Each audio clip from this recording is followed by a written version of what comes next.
Bapa yang ada dalam kerajaan sorga, berikan mana dari sorga, menyebabkan hati kami benar-benar Tuhan mengerti bahwa mujizat melalui fisik tidak menentukan iman kami.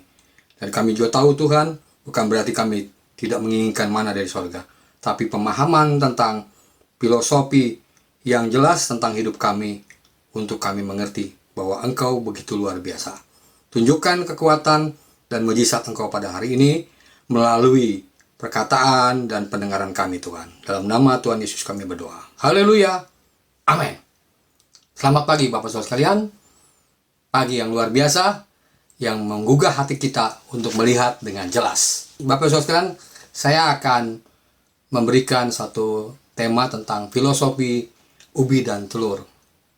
Mengapa saya katakan filosofi ini sangat sederhana, tapi menentukan di dalam iman dan cara berpikir kita. Kita ketahui bahwa ubi itu secara fisik itu pada awalnya itu keras kan. Dan telur pada awalnya juga dia rentan atau lembek.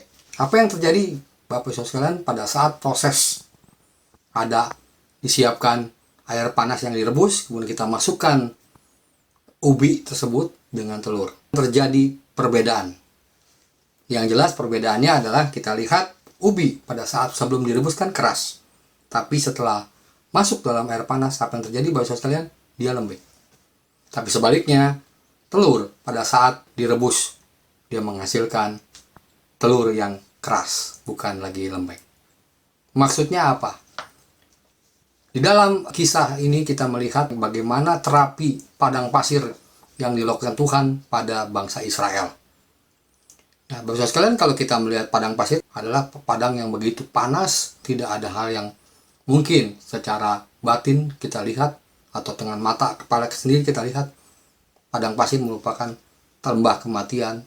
Tapi apa yang terjadi oleh bangsa Israel?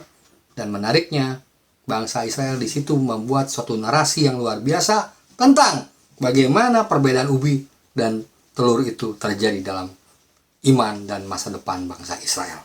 Mari kita akan buka di dalam Bilangan 14 ayat yang kedua dan ke-27 mengatakan demikian. Ayat 2 mengatakan, "Bersungut-sungutlah semua orang Israel kepada Musa dan Harun, dan segenap umat itu berkata kepada mereka, kiranya kami mati di tanah Mesir atau di padang gurun ini." Ayat 27 mengatakan dengan jelas, "Berapa lama lagi umat yang jahat ini akan bersungut-sungut kepadaku?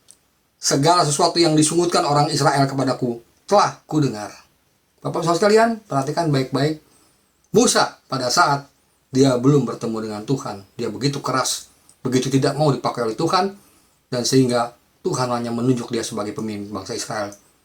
Dan pada saat itu dia tidak mau dan mengeraskan hati. Apa yang terjadi pada saat dia memimpin bangsa Israel? Dia begitu lembut. Mengapa dia begitu luar biasa? Saya ibaratkan Musa itu seperti ubi yang pada saat sebelum diproses oleh Tuhan, dia begitu keras, tidak menerima kenyataan. Dan apa yang terjadi pada saat dia jadi pemimpin bangsa Israel, dia begitu lembut. Tapi sebaliknya, bangsa yang dipimpinnya, bangsa Israel adalah bangsa budak, bangsa yang lemah, bangsa yang keluar daripada dikatakan zona nyamannya. Nah, apa yang terjadi Bapak Ibu sekalian? Bangsa Israel keluar di Mesir, Tuhan pelihara. Dan apa yang terjadi Bapak sekalian? Padahal begitu Tuhan tolong. Pada saat dia kelaparan secara fisik, Tuhan berikan mana dari sorga. Pada saat siang dan malam, tidak ada listrik, tidak ada penerangan, ada tiang api dan tiang awan. Apakah itu cukup untuk membuat bangsa Israel percaya dengan Tuhan? Mereka bersungut-sungut. Artinya seperti telur yang begitu lemah, dilindungi oleh Tuhan, tapi Tuhan pelihara. Tapi apa yang terjadi? Dia begitu keras, sehingga mengeraskan hatinya untuk memberontak terhadap Tuhan. Bapak Saudara sekalian, terapi padang pasir ini merupakan suatu terapi yang menarik buat kita. Saya tidak mau bicara di luar daripada konteks narasi Alkitab ini.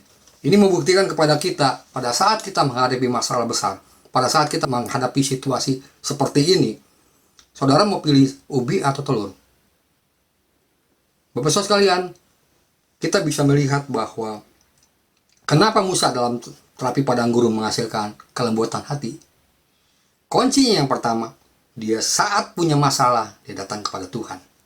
Tapi bangsa Israel menghadapi terapi padang pasir selalu bersungut-sungut dan bahkan mereka mulai tidak percaya dengan Tuhan.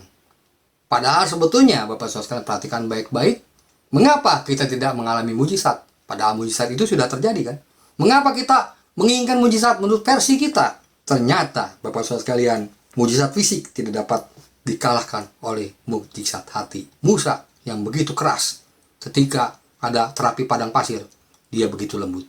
Tapi bangsa Israel yang begitu lemah, tidak berdaya, tapi pada saat dia diterapi oleh padang pasir, dia walaupun ada mujizat secara fisik, tidak membuat hatinya menjadi lembut, tapi menjadi keras. Di zaman sekarang Bapak Saudara sekalian, makanya saya katakan pilihan di tangan Bapak Ibu Saudara sekalian pada saat ini.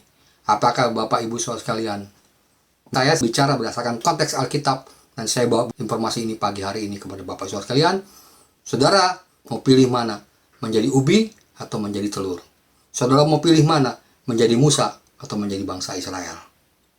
Alkitab sudah menyatakan, memberikan informasi secara fair dan jelas.